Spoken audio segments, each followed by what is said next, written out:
నమస్కారం, న్యూస్ విజన్కు స్వాగతం. ముందుగా ముఖ్య అంశాలు.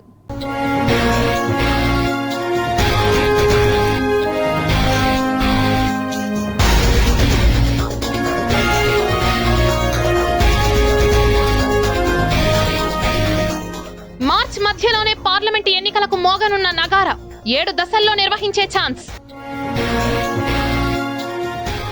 ఏపీ రాజధానిగా వైజాగ్, సీఎం జగన్ సంచలన ప్రకటన. టీటీడీ చైర్మన్ భూమన కరుణాకర్ రెడ్డి నివాసంలో సుబ్రహ్మణ్య స్వామి యాగం. విశాఖ శ్రీ శారదా పీఠాధిపతి స్వరూపానందేంద్ర సరస్వతి స్వామి అనుగ్రహ భాషణ. చిత్తూరులో పలు అభివృద్ధి కార్యక్రమాల్లో పాల్గొన్న మంత్రి పెద్దిరెడ్డి రామచంద్రారెడ్డి. ఎన్నికలకు సన్నద్ధం కావాలని కార్యకర్తలకు పిలుపు. వేడుకగా కళ్యాణ వెంకటేశ్వర స్వామి వారి బ్రహ్మోత్సవాలు. కన్నుల పండుగగా స్వర్ణ రథోత్సవం. తిరుపతి ఎస్పీగా బాధ్యతలు చేపట్టిన Krishnakanth Patel. Elections pi special focus.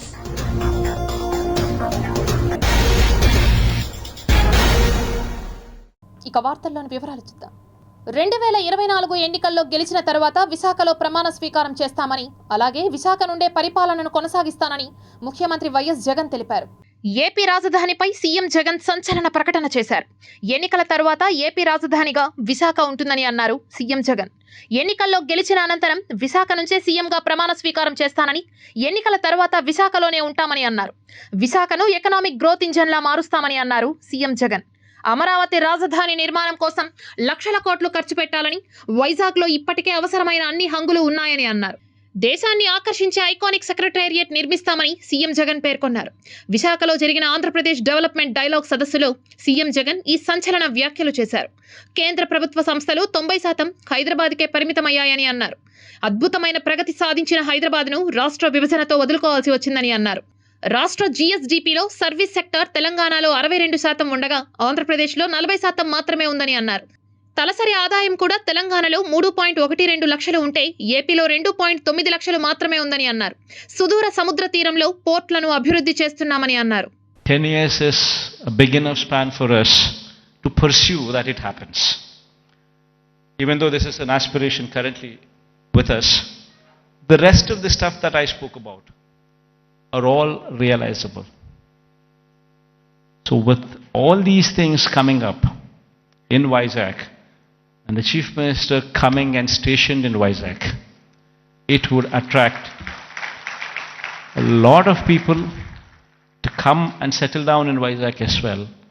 And Vizag in 10 years' time, with all these iconic buildings taking shape, would actually compete with the best in the world, with the best in India, definitely for sure. Srinivasa మంగాపురంలోని Shri కళ్యాణ వెంకటేశ్వర స్వామి వారి ఆలయ వార్షిక బ్రహ్మోత్సవాలను TTD అత్యంత వైభవంగా నిర్వహిస్తోంది. శ్రీనివాస మంగాపురంలో కొలువైన శ్రీ కళ్యాణ వెంకటేశ్వర స్వామివారి ఆలయ బ్రహ్మోత్సవాల్లో 6వ రోజు స్వామివారు హనుమంత వాహనంపై తిరువీధుల్లో ఊరేగుతూ భక్తులను కటాక్షించారు. వాహన సేవ అగ్రభాగాన అశ్వ, వృషభ, గజసేనలు నడువగా వేద పండితుల మంత్రోచ్చరణలు, కళాబృందాల నృత్యాలు, చెక్క భజనల కోలాటాలు, దేవతామూర్తుల వేషధారణల మధ్య వాహన సేవ సందడిగా సాగింది. అడుగడుగునా భక్తులు కొబ్బరికాయలు కొట్టి కర్పూర హారతులతో స్వామివారిని సేవించారు. శ్రీ కళ్యాణ వెంకటేశ్వర స్వామివారి వార్షిక బ్రహ్మోత్సవాలు అత్యంత వైభవంగా జరుగుతున్నాయి. స్వర్ణరథంపై స్వామివారు భక్తులకు దర్శనమిచ్చారు. శ్రీనివాస మంగాపురం శ్రీ కళ్యాణ వెంకటేశ్వర స్వామివారి బ్రహ్మోత్సవాల్లో భాగంగా మంగళవారం సాయంత్రం 4 గంటల నుంచి 5 గంటల వరకు స్వర్ణ రథోత్సవం కన్నుల పండుగగా జరిగింది. శ్రీదేవి భూదేవి సమేత శ్రీ కళ్యాణ వెంకటేశ్వర స్వామి ధగధగా మెరిసిపోతున్న స్వర్ణ రథాన్ని అధిరోహించి భక్తులను అనుగ్రహించారు. వాహన సేవ ముందు భాగాన గజరాజులు నడుస్తుండగా భక్తజన బృందాలు చెక్క భజనలు, కోలాటాలతో స్వామివారిని కీర్తిస్తుండగా మంగళ వాయిద్యాల నడుమ స్వామివారి ఉత్సవం కోలాహలంగా జరిగింది. భక్తులు అడుగడుగున కర్పూర హారతులు సమర్పించి స్వామివారిని దర్శించుకున్నారు.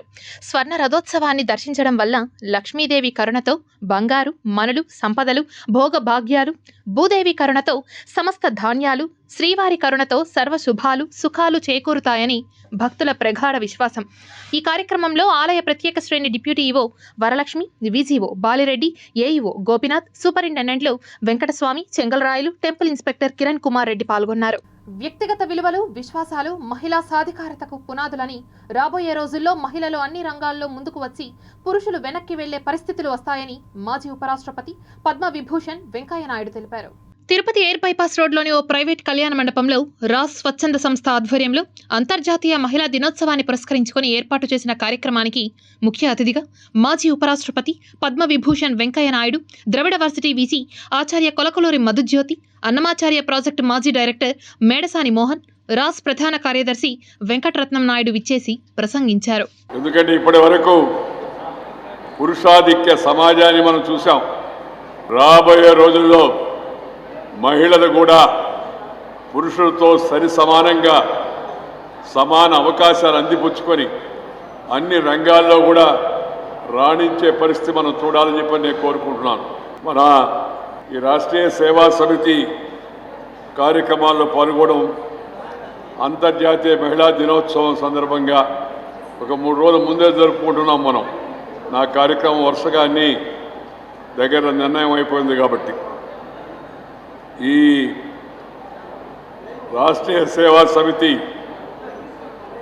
స్థాపించినప్పటి నుంచి శ్రీ రాజగోపాల్ నాయుడు గారి యొక్క ప్రేరణతో పెద్దలు ప్రముఖ గాంధేయవాది ఆచార్య రంగా గారు అందించిన యొక్క స్ఫూర్తితో 1981లో ప్రముఖ గాంధేయవాది సాదా సీదా జీవనాన్ని గడుపుతూ ఉన్నతమైన లక్ష్యాలతో, ఉత్తమమైన సంస్కారంతో ప్రజాసేవ కోసం తన జీవితం అంతా అంకితం చేసే యొక్క మహనీయుడు శ్రీ మునిరత్నం గారు ప్రజల పట్ల మర్యాదపూర్వకంగా వారి రక్షణ పట్ల బాధ్యతతో పోలీస్ శాఖ వ్యవహరించాలని తిరుపతి జిల్లా నూతన ఎస్పీ కృష్ణకాంత్ పటేల్ సిబ్బందికి సూచించారు.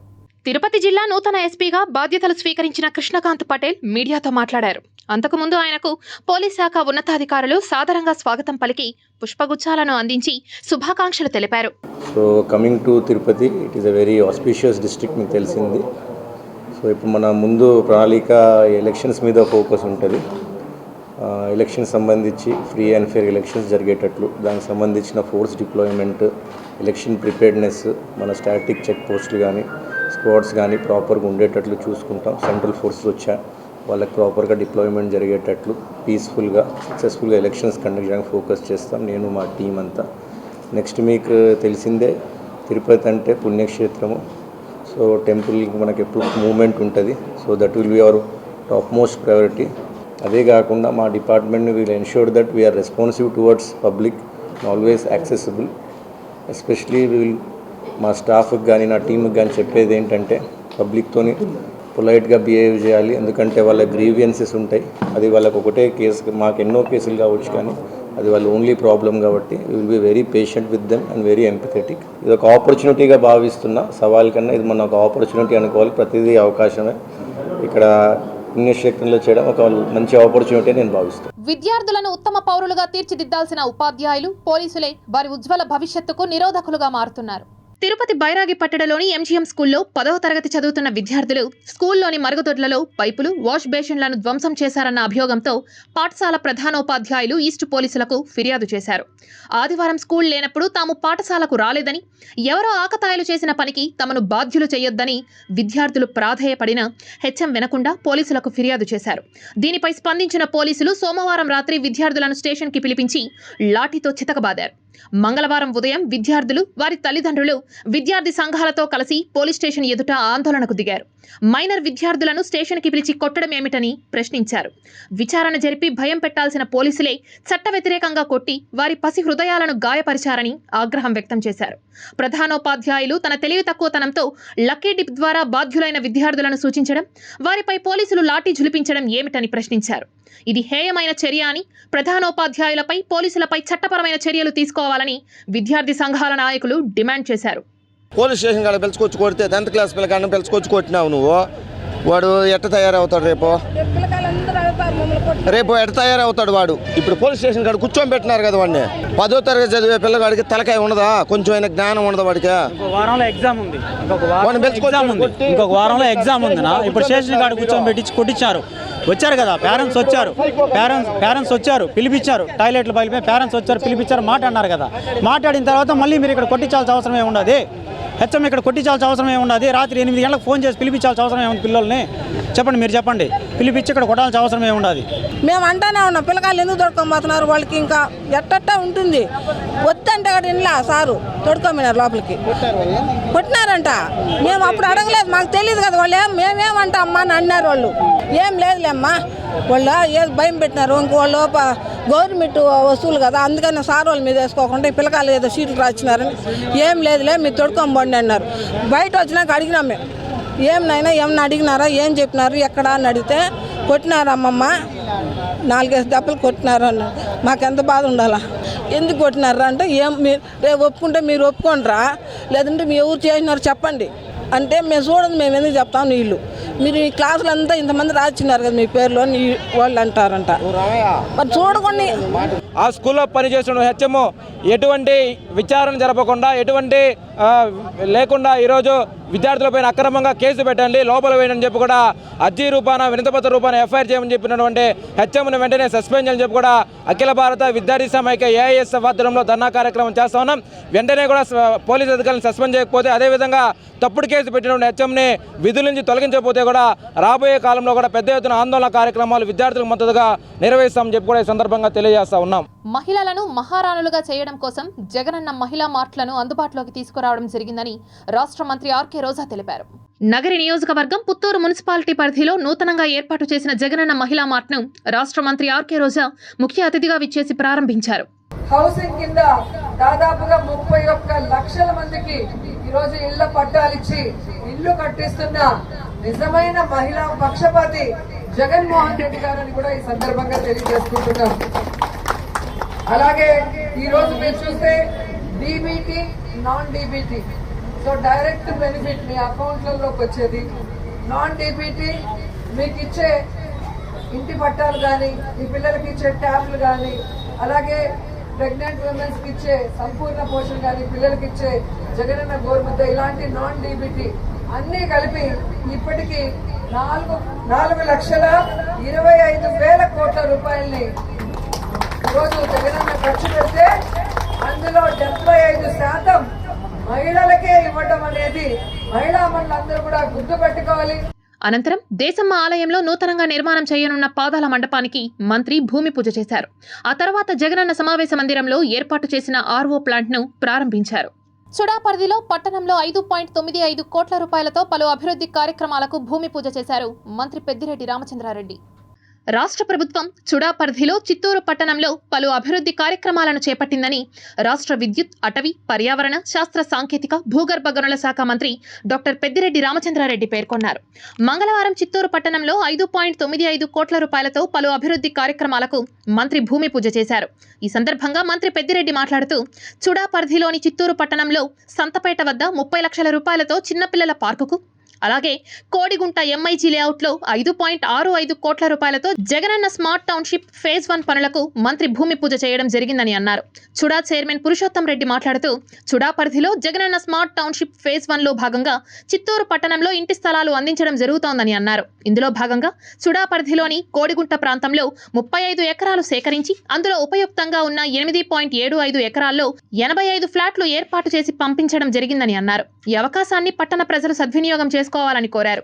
ఈ కార్యక్రమానికి చిత్తూరు ఎంపీ రెడ్డప్ప, నగర మేయర్ అముద, డిప్యూటీ మేయర్లు రాజేష్ కుమార్ రెడ్డి, చంద్రశేఖర్, ఏపీఎస్ఆర్టీసీ మాజీ vice chairman Vijayanandareddy, Chuda vice chairman Vishwanath, సంబంధిత అధికారులు, ప్రజాప్రతినిధులు తదితరులు పాల్గొన్నారు. ఒక పేదరికాన్ని కులబద్దగా తీసుకొని కులము, మతము లేదా పార్టీలు లేదా మాకు ఓటేసారా లేదా అని ఏది కూడా చూడకుండా పేదల కోసమే పనిచేసిన ప్రభుత్వం జగన్మోహన్ రెడ్డి గారి ప్రభుత్వం. మరి ఇలాంటి ప్రభుత్వం మళ్ళా తిరిగి వస్తేనే పేదలందరికీ కూడా అన్ని సంక్షేమ ఫలాలు ఈ 5 సంవత్సరాలు ఏ విధంగా అందాయో ఆ విధంగానే అందుతాయని చెప్పి మీకు తెలియజేస్తా ఉన్నా. TTD board chairman MLA Bhumana Karunakar Reddy నివాసంలో జరిగిన హోమాది పూజా కార్యక్రమాలకు విశాఖ శారదా పీఠాధిపతి పరమహంస పరివ్రాజకాచార్య జగద్గురువు స్వరూపానందేంద్ర సరస్వతి స్వామి, స్వాత్మానంద సరస్వతి స్వామి పాల్గొని భూమన కుటుంబ సభ్యులను ఆశీర్వదించారు. ఒకప్పుడు దళిత వాడలు, గిరిజన వాడలు మత మార్పులు జరిగే రోజులు ఎక్కువగా ఉన్నాయి, మత మార్పులు జరుగుతున్నాయి అని అన్నప్పుడు ఒక కొత్త భారతదేశంలో ప్రారంభించింది కరుణాకర్ రెడ్డి. దళిత గోవిందం అని ఏర్పాటు చేసి చాలా పెద్ద పీఠాలు అని చెప్పుకున్న వాళ్ళు కూడా కులాల యొక్క అభిమానంతో అది కుదరదు అని చెబితే దానిని అలా కాదని దళిత వాడలలో కూడా దేవుడు వెళ్ళి కళ్యాణం జరిపించాలని ఒక గుండె బలంతో చాలా అత్యద్భుతంగా దళిత గోవిందము, కళ్యాణమస్తు ఇలాంటివి తిరుపతి దేవస్థానం నుంచి ఇంట్రడ్యూస్ చేసింది కేవలం కరుణాకర్ రెడ్డి మాత్రమే. అంతేకాదు రాజశేఖర్ రెడ్డి బ్రతికి ఉన్నప్పుడు, ముఖ్యమంత్రిగా ఉన్నప్పుడు సామాన్యమైన తిరుపతి వేద పాఠశాల ఒక యూనివర్సిటీగా ఒక విప్లవాత్మకమైన నిర్ణయంతో పూర్తి చేసింది ఈయన చైర్మన్గా ఉన్నప్పుడే. మాకు తెలుసు, గిరిజన ప్రాంతాలలో భజన మండళ్ళు ఏర్పాటు చేసి అక్కడ మత మార్పులు జరుగుతున్న ప్రాంతాల్లో కూడా మతం నుంచి మళ్ళా తిరిగి వచ్చేటట్లు భజన మండలిలో కావలసిన వస్తువులన్నీ తిరుపతి దేవస్థానం వెంకన్న స్వామి అనుగ్రహంతో ఏర్పాటు చేసింది కరుణాకర్ రెడ్డి. మా మనస్సులు ఎంతగానో ఆనంద భూమికలలో పొంగిపోతున్నాయి. సాక్షాత్తు భగవత్ స్వరూపులైనటువంటి విశాఖ శారదా పీఠాధిపతులు వ్యక్తిగతంగా కూడా నాకు ఎంతో అది పదవి వాడనంత ఆత్మీయత బంధం మా ఇద్దరి మధ్యన ఉన్నది. దాదాపు 20 సంవత్సరాలకు పైగా వారు గతంలో కూడా ఈ గృహాన్ని పావనం చేసి ఉన్నారు.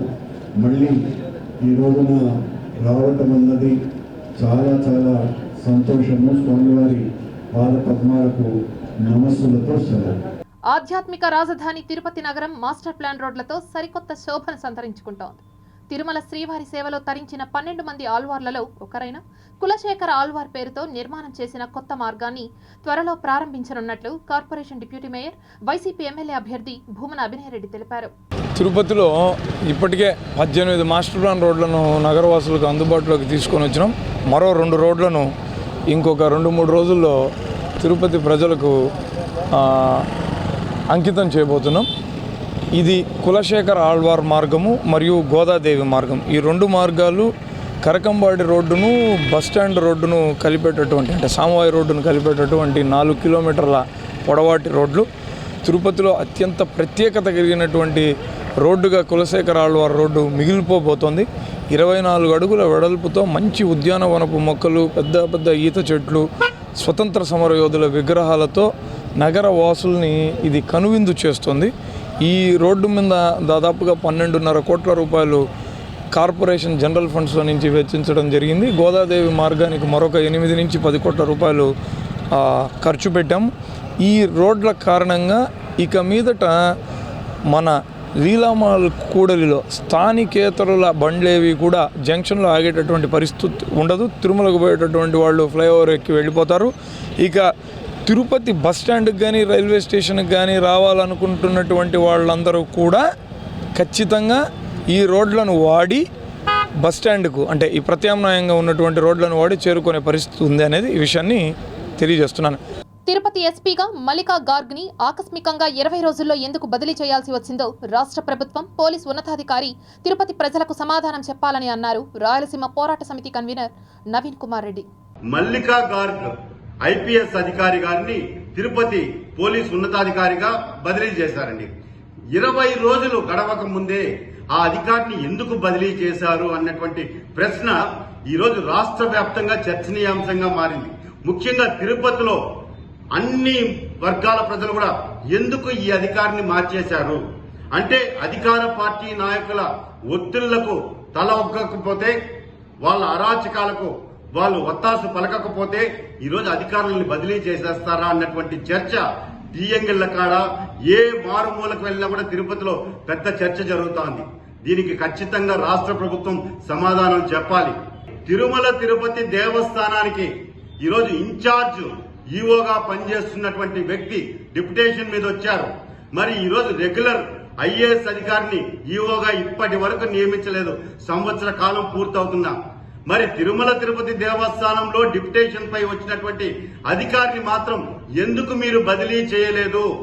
ఈరోజు టీటీడీ ఉద్యోగస్తులంతా కూడా తిరుమల వైపు చూస్తున్నారు. ఎందుకు ఈ అధికారిని మాత్రం బదిలీ చేయకుండా కొనసాగిస్తున్నారు? అందరికీ ఒకే చట్టం అండి. శ్రీకాళహస్తి శివరాత్రి బ్రహ్మోత్సవాలు అత్యంత వైభవంగా జరుగుతున్నాయి. దక్షిణ కాశీగా పేరుగాంచిన శ్రీకాళహస్తీశ్వర స్వామివారి దేవస్థానం నందు మహాశివరాత్రి బ్రహ్మోత్సవాలు అత్యంత వైభవంగా జరుగుతున్నాయి. మహాశివరాత్రి బ్రహ్మోత్సవాల్లో భాగంగా రాత్రి వెండి అంబారీ వాహనంపై శ్రీ జ్ఞాన ప్రసూనాంబికా సమేత శ్రీకాళహస్తీశ్వర స్వామివారి నగరోత్సవ ఉత్సవం అత్యంత ఘనంగా నిర్వహించారు. ప్రజలకు పోషకాహారాన్ని అందించాల్సిన బాధ్యత ప్రభుత్వానిదే.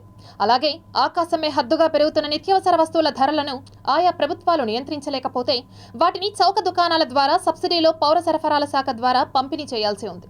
అయితే ఆ దిశగా అడుగులు పడకపోవడంతో ప్రజలు ఆగ్రహం వ్యక్తం చేస్తున్నారు.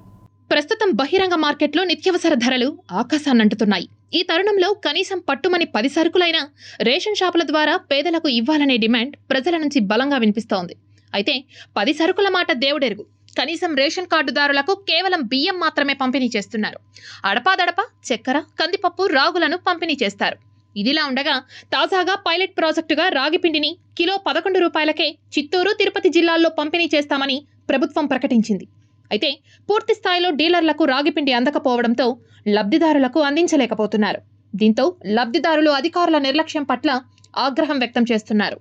మీ ఇంటి వద్దకే రేషన్ పేరుతో MDU వాహనాల ద్వారా బియ్యం, పంచదార అరాకొరగా అందిస్తున్నారు. తాజాగా మార్చి నెల నుంచి కిలో రాగిపిండిని 11 రూపాయలకే పైలట్ ప్రాజెక్టుగా అందించాలని నిర్ణయించగా తిరుపతి నియోజకవర్గ పరిధిలో రేషన్ డిపోలకు పూర్తి స్థాయిలో సరుకు చేరలేదు. ముందుగా డీడీ తీస్తేనే డీలర్లకు సరఫరా చేస్తారు. ఆన్లైన్ చెల్లింపులకు అవకాశం ఉన్నవారు మాత్రమే ఆ మొత్తాలకు డీడీ కట్టారు. రేషన్ షాపుల్లో నిత్యావసర సరుకులు తీసుకునే వారికి మాత్రమే రాగిపిండి అందుతుందని చౌక దుకాణదారులు అంటున్నారు. దీనికి తోడు రాగిపిండి ఎక్కువ రోజులు నిల్వ ఉంచుకునే పరిస్థితి లేదు. నిల్వ చేసుకునే కేంద్రాలు లేకపోవడం వల్ల పిండిలో పురుగులు వచ్చే ప్రమాదమూ లేకపోలేదు.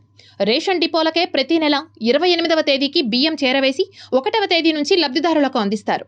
ఆ సమయానికి రాగిపిండి వచ్చి ఉంటే బియ్యంతో పాటే పంపిణీకి వీలుండేది. జిల్లాకు రాగిపిండి ఆలస్యంగా రావడంతో ఆదివారం చాలా మందికి రాగిపిండి అందలేదు.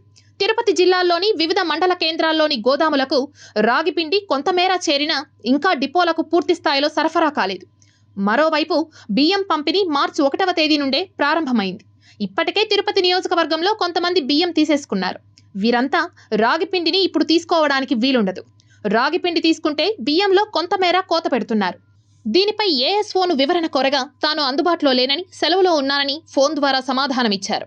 ఇప్పుడు ఈ నెల నుంచి రాగిపిండి ఇస్తామని చెప్పారు. రాగిపిండి ఇచ్చిన వాళ్ళకి బియ్యం 1 కేజీ తగ్గించుకొని ఇస్తున్నారు. అసలు మేము ప్రతి సందర్భంలో కూడా అడుగుతాండేది ఏమంటే రేషన్ షాపుల ద్వారా నిత్యావసర వస్తువులన్నీ ఇవ్వాలి అని చెప్పేసి, తక్కువ రేటుకి ఇవ్వాలి అని చెప్పేసి మేము డిమాండ్ చేస్తూ ఉంటే ఇచ్చేటువంటి వస్తువుల్లో కూడా కోత విధిస్తూ ఉన్నారు. ఇది సరైనటువంటిది కాదు. అసలు బియ్యము రాగిపిండి ఇస్తామని చెప్పారు. రాగిపిండి ఇస్తే బియ్యం తగ్గిస్తామని ఎక్కడా చెప్పలేదు. 1 కేజీ రాగిపిండి బియ్యం తగ్గించాల్సిన అవసరం కూడా లేదు అని చెప్పేసి చెప్తా ఉన్నాము. ఖచ్చితంగా రేషన్ షాప్లో గతంలో ఎట్లా ఇస్తా ఉన్నారో ఆ వస్తువులన్నీ కూడా తక్కువ ధరకి మళ్ళీ ఇవ్వాలి అనేసి మేము విజ్ఞప్తి చేస్తూ ఉన్నాం. ఈరోజు కందిపప్పు కూడా ఫస్ట్ పోయిన వాళ్ళకి ఇస్తున్నారు, కొంచెం లేటుగా పోయిన వాళ్ళకి అది కూడా లేదని చెప్తున్నారు. ఈ విషయాన్ని కలెక్టర్ దృష్టికి తీసుకెళ్ళినప్పుడు సివిల్ సప్లై ఆఫీసర్ చెప్పింది ఏమంటే వాళ్ళు ఎంత కోరుతున్నారో అంత లేదు, గవర్నమెంట్ నుంచే సప్లై లేదు కాబట్టి డీలర్ మీద కంప్లైంట్ చేసినా ఏం చేయలేమని చెప్తున్నారు. కాబట్టి మేము ప్రభుత్వాన్ని డిమాండ్ చేస్తున్నాం. అందరికీ సరిపడినంత కందిపప్పు, అదేవిధంగా బియ్యంతో పాటు గోధుమలు కావచ్చు, రాగులు కావచ్చు, ఇలాంటివి కనీసం ఒక 2 కేజీలైనా ఇవ్వాలి. ఈరోజు ధరలు విపరీతంగా పెరిగిపోయాయి. మహాశివరాత్రిని పురస్కరించుకొని రాష్ట్రంలోని వివిధ శైవ క్షేత్రాలకు తిరుపతి నుంచి 200 సర్వీసులను నడుపుతున్నట్లు ఆర్టీసీ ఏటీఎం రామచంద్రనాయుడు తెలిపారు. ఈ నెల 8వ తేదీన మహాశివరాత్రిని పురస్కరించుకొని తిరుపతి నుంచి రాష్ట్ర వ్యాప్తంగా ఉన్న వివిధ జిల్లాల్లోని శైవ క్షేత్రాలకు ప్రత్యేక బస్సులు నడపనున్నట్లు అసిస్టెంట్ ట్రాఫిక్ మేనేజర్ రామచంద్రనాయుడు తెలిపారు. కోటప్పకొండ, శ్రీశైలం, శ్రీకాళహస్తి, తలకోన, కైలాసకోన, సదాశివకోన, మూలకోన, అవంతి, గుడిమల్లం, పంట్రంగం, యాక్సిరితిప్ప తదితర ప్రాంతాలకు భక్తులు అధిక సంఖ్యలో రానున్న నేపథ్యంలో ప్రత్యేక బస్సులు నడపడానికి ఏర్పాట్లు చేసినట్లు చెప్పారు. రాను పోను రిజర్వేషన్ సౌకర్యం పొందిన ప్రయాణికులకు టికెట్లో 20% రాయితీని కల్పిస్తున్నట్లు ఆయన పేర్కొన్నారు. మన ఏరియాలో తలకోన, గుడిమల్లం, శ్రీకాళహస్తి, పుత్తూరు దగ్గర ఉండేటటువంటి సదాశివ కోన, సచివేడి దగ్గర ఉండేటటువంటి అవధ్య కోనకు స్పెషల్ బస్సులన్నీ ఏర్పాటు చేయడం అయింది. ఈ స్పెషల్ బస్సులు అవసరాన్ని బట్టి ఎన్నైనా సరే పెంచుకునేదానికి అవకాశంగా ఈసారి ఏర్పాటు చేయడం జరిగింది. అదేవిధంగా తిరుపతి నుంచి శ్రీకాళహస్తికి 40 బస్సులు ఏర్పాటు చేయడం జరిగింది. తలకొనకు 70 బస్సులు ఏర్పాటు చేయడం జరిగింది. అదేవిధంగా అవధ్యకి సచివేడి నుంచి 10 బస్సులు, 45 బస్సులు సదాశివ కోనకు ఏర్పాటు చేయడం అనేది. తిరుపతి శ్రీ వెంకటేశ్వర వైద్య విజ్ఞాన సంస్థ రేడియేషన్ ఆంకాలజీ విభాగం ఆధ్వర్యంలో 6th radiation oncology chair oration workshop 2వ రోజు కొనసాగింది. తిరుపతి స్విమ్స్ ఆసుపత్రిలోని పద్మావతి ఆడిటోరియంలో 2వ రోజు మంగళవారం రేడియేషన్ ఆంకాలజీ విభాగం ఆధ్వర్యంలో live demonstration workshop on interstitial brachytherapy in carcinoma cervix అనే అంశాలపై New Delhi AIIMS radiation oncology department of head doctor DN Sharma ముఖ్య అతిథిగా విచ్చేసి పవర్ పాయింట్ ప్రెజెంటేషన్ ద్వారా వైద్యులకు, వైద్య విద్యార్థులకు వివరించారు. And the intracavitary radiotherapy is given as a 3 fractionated schedule, usually interdigitated with the external beam radiotherapy. Now there are 2 ways of doing this, either by conventional modified Manchester suit application or by interstitial brachytherapy. The interstitial brachytherapy requires anesthesia as well as a technique which requires a certain amount of skill and application. So this workshop is being is organized so that we can learn from Dr. Sharma, who has come from AIIMS New Delhi. మనం ఏం తెలుస్తుంది, ఇది మన గర్భసంచి ముఖద్వార cancer చాలా common cancer మన దేశంలో. So అది గర్భసంచి ముఖద్వార క్యాన్సర్కి 2 రకాల ట్రీట్మెంట్ కావాల్సి ఉంటుంది. ఒకటి ఎక్స్టర్నల్ బీమ్ రేడియేషన్ థెరపీ, అంటే వాటి నుంచి రేడియేషన్ పెట్టాల్సి ఉంటుంది. ఇంకా ఒకటి ద ఇంట్రాకావిటరీ బ్రాకీథెరపీ, అంటే లోపల సో రేడియేషన్ సోర్స్ పెట్టి అది రేడియేషన్ ఇవ్వాల్సి ఉంటుంది. ఇది సో అది 2 టెక్నిక్ ద్వారా చేస్తున్నాను. ఒకటి ఇంట్రాకావిటరీ చాలా కామన్గా అది అప్లై చేస్తున్నాను. బట్ కొంతమందిలో క్యాన్సర్కి, కొంతమందిలో పేషెంట్స్కి ఇక్కడ రెసిడ్యువల్ డిజీజ్ ఎక్కువ ఉంటుంది. అది ఉండి వాళ్ళకి మన టిష్యూ ప్లేన్ ద్వారా అది నీడిల్స్ అన్ని పెట్టి అది ట్రీట్మెంట్ చేయాల్సి ఉంటుంది. అది ఇంటర్స్టిషియల్ బ్రాకీథెరపీ, అది చెప్తున్నాను. చిత్తూరు జిల్లా కుప్పంలో జంట ఏనుగులు భీభత్సం సృష్టించాయి. పంట పొలాలపై గజరాజుల దాడితో రైతులు బెంబేలెత్తిపోతున్నారు. కుప్పం నియోజకవర్గం రామకుప్పం మండలం ముద్దనపల్లి, బిరుగుండ్లపల్లి గ్రామ పరిసర ప్రాంతాల్లో జంట ఏనుగులు హల్చల్ చేశాయి. సోమవారం అర్ధరాత్రి సమయంలో జంట ఏనుగులు పంట పొలాలను ధ్వంసం చేశాయి. వాటి దాడులతో పొలాల్లో కాపలా ఉన్న రైతుల ద్వారా అప్రమత్తమైన గ్రామస్తులు వాటి బారిన పడకుండా సురక్షిత ప్రాంతాలకు తరలి వెళ్లారు. ఏనుగుల దాడి సమాచారాన్ని అటవీశాఖ అధికారులకు, పోలీసులకు తెలియపరచగా వారు సంఘటనా స్థలానికి చేరుకుని వాటిని అటవీ ప్రాంతంలోకి మళ్లించారు. ఏది ఏమైనా గజరాజుల పట్ల ప్రజలు అప్రమత్తంగా ఉండాలని అటవీశాఖ అధికారులు సూచించారు. కుమారుడిచే క్రూరంగా బాధించబడిన తల్లిదండ్రులను ఎన్హెచ్ఆర్సీ సభ్యులు పరామర్శించారు. మదనపల్లి గవర్నమెంట్ హాస్పిటల్లో కొడుకు చేత అతి కిరాతకంగా బాధించబడిన దంపతులు వెంకటరమణారెడ్డి, ఆయన భార్య లక్ష్మమ్మలను ఎన్హెచ్ఆర్సీ బృందం నేషనల్ కన్వీనర్ బుల్లెట్ రవి ఆధ్వర్యంలో పరామర్శించి వారికి మనోధైర్యాన్ని కల్పించి ఎన్హెచ్ఆర్సీ మీకు అండగా ఉంటుందని భరోసా ఇవ్వడం జరిగింది. ఆసుపత్రిలో వైద్య సేవలు ఎలా అందుతున్నాయని అడిగి తెలుసుకున్నారు. పరామర్శించిన వారిలో ఎన్హెచ్ఆర్సీ రాష్ట్ర వైస్ చైర్మన్ పూర్ణచంద్రారెడ్డి, రాష్ట్ర యూత్ సెక్రటరీ కృష్ణమూర్తిరెడ్డి, పూతలపట్టు నియోజకవర్గ ఎన్హెచ్ఆర్సీ చైర్మన్ రమేష్ బాబు పాల్గొన్నారు. ఎన్నికల్లో ఓటర్ జాబితా పారదర్శకంగా ఉండాలని, ప్రతి ఒక్కరూ వారి ఓటు హక్కును విధిగా వినియోగించుకోవాలని సిటిజన్ ఫర్ డెమోక్రసీ ఆధ్వర్యంలో రాష్ట్ర స్థాయి కళాజాతని తిరుపతిలో నిర్వహించారు. వీటితో పాటు రాజకీయ నేతలు ఒకనాడు స్వాతంత్ర ఉద్యమంలో భాగంగా ఎంతో త్యాగాలు చేసి ఆస్తులు అమ్ముకొని జైలు శిక్ష అనుభవించి 52 లోక్సభను చూస్తే అత్యధిక మంది వాళ్ళే కనపడేవారు.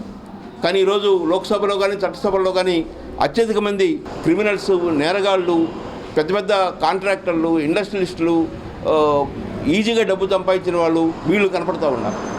మన ఎన్నికలు ప్రజాస్వామ్యంగా జరగటం లేదు. మన ప్రజాస్వామ్యం ధనస్వామ్యంగా మారింది. ఈ పరిస్థితుల్లో ఓటర్లను చైతన్యవంతం చేయడం కోసం, పట్టణ ఓటర్లు ఎక్కువ మంది ఓటింగ్లో పాల్గొనడం కోసం సిటిజన్స్ ఫర్ డెమోక్రసీ కళాయాత్రని రూపొందించుకుంది. ఈ కళాయాత్రని కొనసాగిస్తాం. మార్చి 8వ తేదీ ముగింపు కార్యక్రమం కర్నూలులో నిర్వహిస్తున్నాం. రానున్న వేసవి కాలం దృష్ట్యా 24 గంటలు విద్యుత్ సరఫరా చేసేందుకు చర్యలు చేపడుతున్నట్లు ఏపీ ఎస్పీడీసీఎల్ డైరెక్టర్ సుబ్బరాజు తెలిపారు. సాధారణ తనిఖీల్లో భాగంగా చిత్తూరు నగరంలోని తోటపాళ్యం సబ్ డివిజన్ ఏపీ ట్రాన్స్కో కార్యాలయాన్ని ఆయన మంగళవారం తనిఖీ చేశారు. అనంతరం పలు అంశాలపై అధికారులతో సమీక్షించారు. 10వ తరగతి, ఇంటర్మీడియట్ పరీక్షల నేపథ్యంలో విద్యార్థులకు ఎలాంటి అసౌకర్యం లేకుండా నిరంతరాయంగా విద్యుత్ను సరఫరా చేయాలని అన్నారు. వేసవి దృష్ట్యా ఎక్కడా ఎలాంటి అనివార్య సంఘటనలు జరగకుండా ముందస్తు చర్యలు చేపట్టాలని అన్నారు. ఎప్పటికప్పుడు ట్రాన్స్ఫార్మర్లు తనిఖీ చేస్తూ ఉండాలని, అర్బన్ ప్రాంతంలో 24 గంటలు విద్యుత్ సరఫరా చేయాలని అన్నారు. గ్రామీణ ప్రాంతాల్లోని రైతుల విద్యుత్ కనెక్షన్లకు ఎలాంటి అవాంతరాలు లేకుండా చూడాలని అన్నారు. వీటితో పాటు వ్యవసాయ విద్యుత్ కనెక్షన్ల కస్టమర్ ఛార్జీల బకాయిల వసూళ్లు, వర్క్ ఆర్డర్లను పూర్తి చేయడం, అదనపు లోడ్లు మంజూరు, విద్యుత్ చౌర్యాన్ని అరికట్టడం వంటి తదితర అంశాలపై సైతం ప్రత్యేక చర్యలు చేపట్టాలని అన్నారు. ఈ సమావేశంలో ఈఈలు పద్మనాభ పిల్లై, హరి, చిత్తూరు అర్బన్ డిఈ శేషాద్రి రెడ్డి, ఇతర డివిజన్ల డిఈలు, ఏడీలు, ఏఈలు, సబ్ ఆర్గనైజర్లు తదితరులు పాల్గొన్నారు. రాబోయేది సమ్మర్ కాబట్టి 24/7 సప్లై జాగ్రత్తగా మెయింటైన్ చేయాలి. ఇప్పుడు exams 10th class intermediate exams వస్తున్నాయి కాబట్టి ఎక్కడ కూడా ఇంటర్న్షిప్స్ రాకుండా జాగ్రత్తగా అందరూ హెడ్ క్వార్టర్లో ఉండి సప్లై వాచ్ చేయాలి. వాటిని ఎక్కడ కూడా మెటీరియల్స్ అగ్రికల్చర్స్ కూడా బుక్ చేసిన వెంటనే 1 monthలో సర్వీస్ రిలీజ్ చేయకున్నాం. ఇక్కడ కొన్ని పెండింగ్ ఉన్నాయి, అవి కూడా ఈ మంత్లో ఇచ్చేటట్టు చూడకున్నాం. అంటే ఈ ట్రాన్స్ఫర్ ఫీజెస్ కూడా ఎక్కువ ఉన్నాయి, దాన్ని కూడా తగ్గించుకున్నాం. వాటిని ఇక్కడ ఫెయిల్ అయినా కూడా టౌన్ 12 hours, రూరల్ అయితే 24 hours మార్చుకుంటుంది. శ్రీ కాణిపాకం వరసిద్ధి వినాయక స్వామివారి దేవస్థానం నుండి మహాశివరాత్రి బ్రహ్మోత్సవాల్లో భాగంగా శ్రీశైలం శ్రీ బ్రహ్మరాంబిక మల్లికార్జున స్వామివార్లకు పట్టు వస్త్రాలు సమర్పించారు కాణిపాకం దేవస్థానం చైర్మన్ మోహన్ రెడ్డి మరియు ఈవో వెంకటేష్. శ్రీశైల బ్రహ్మోత్సవాలలో భాగంగా రాష్ట్ర దేవాదాయ ధర్మాదాయ శాఖ ఆధ్వర్యంలో శ్రీ కాణిపాకం స్వయంభూ వరసిద్ధి వినాయక స్వామివారి ఆలయం నుండి చైర్మన్, ఈవో అత్యంత వైభవంగా శ్రీశైల శ్రీ బ్రహ్మరాంబిక మల్లికార్జున స్వామివార్లకు పట్టు వస్త్రాలను సమర్పించడం జరిగింది. వీరికి శ్రీశైలం దేవస్థానం చైర్మన్ చక్రపాణి రెడ్డి, ఈవో పెద్దిరాజు దర్శన ఏర్పాట్లు చేసి స్వామివారి శేషవస్త్రం, తీర్థ ప్రసాదాలను అందజేశారు. ఈ కార్యక్రమంలో శ్రీశైలం దేవస్థానం ఏఈఓలు హరిదాసు, స్వాములు, మోహన్, కాణిపాకం దేవస్థానం సూపరింటెండెంట్ కోదండపాణి, శ్రీనివాసులు, రమేష్, అర్చకులు, వేద పండితులు తదితరులు పాల్గొన్నారు. శ్రీ పద్మావతి మహిళా విశ్వవిద్యాలయం 21వ స్నాతకోత్సవ వేడుకలను ఈ నెల 7వ తేదీన ఘనంగా నిర్వహిస్తున్నట్లు ఆ వర్సిటీ ఉపకులపతి ఆచార్య భారతి తెలిపారు. తిరుపతి శ్రీ పద్మావతి మహిళా వర్సిటీలోని సావేరి ఆడిటోరియంలో ఏర్పాటు చేసిన విలేకరుల సమావేశంలో ఆమె మాట్లాడుతూ 7వ తేదీన జరిగే స్నాతకోత్సవ వేడుకలకు రాష్ట్ర governor, varsity chancellor Abdul Nazeer, విద్యాశాఖ మంత్రి బొత్స సత్యనారాయణ, ప్రముఖ గాయని పద్మభూషణ్ సుశీల, ఇస్రో శాస్త్రవేత్త మంగళమణి విచ్చేస్తారని వివరించారు. 2024 at 11:15 AM in Indira Priyadarshini Auditorium in Sri Padmavati Mahila Vishwavidyalaya campus. Our Honorable Governor and Chancellor of the University, His Excellency Sri S. Abdul Nazir Garu, and Honorable Minister of Education Sri Boscha Satyanarayana Garu, Chief Guest cum Orator Srimati N. Mangalamani Garu, Scientist retired from ISRO, then Honoris Causa Padma Bhushan Srimati P. Susila Garu, Indian playback singer. She is the recipient of honorary degree during the convocation. వార్తలు ముగించే ముందు ముఖ్యాంశాలు మరోసారి చూద్దాం.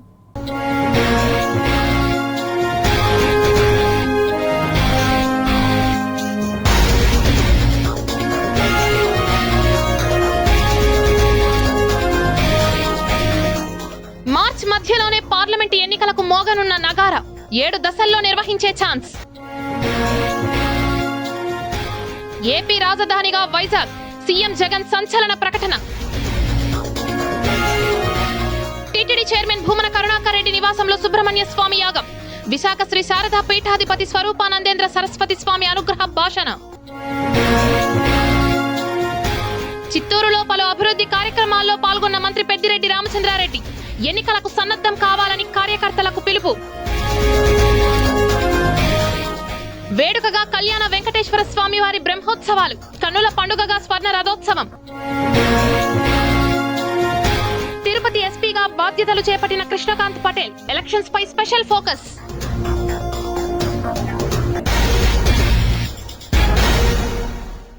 ఈ వార్తలు ఇంతటితో సమాప్తం. సమగ్ర సమాచారంతో న్యూస్ విజన్లో మళ్ళీ కలుద్దాం. అంతవరకు సెలవు. నమస్కారం.